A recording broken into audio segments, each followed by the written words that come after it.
ზელენსკის მხრიდან მშვიდობისთვის მზაობას ეჭვქვეშ აყენებს შტატების პრეზიდენტის მრჩეველი ნაციონალური უსაფრთხოების საკითხებში მაიკ უოლციც. ტელეკომპანია Fox News-თან საუბრისას უოლცმა აღნიშნა, რომ დრო ვოლოდიმირ ზელენსკის მხარეს არ არის. პრეზიდენტის მრჩეველმა უკრაინის ძვირფასი წიაღისეულის შესახებ ჩაშლილ შეთანხმებაზეც ისაუბრა და თქვა, რომ ეს შეთანხმება ყველა მხარისთვის პოზიტიური ნაბიჯი უნდა გამხდარიყო.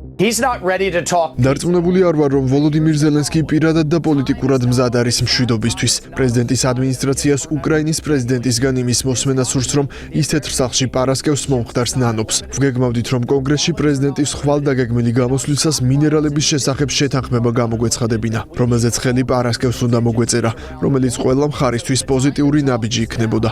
გეგმა ეს არის, ვნახოთ მომდევნო 48 საათში რა მოხდება. დრო ზელენსკის მხარეს არ არის, დრო ამ კონფლიქტის სამუდამოდ გაგრძელების მხარეს არ არის. ამერიკელი ხალხის მოთმინება და საფულეები უსაზღვრო არ არის. არც ჩვენი მარაგები და საბრძოლო მასალებია შეუზღუდავი, ასე რომ ახლა საუბრის დროა.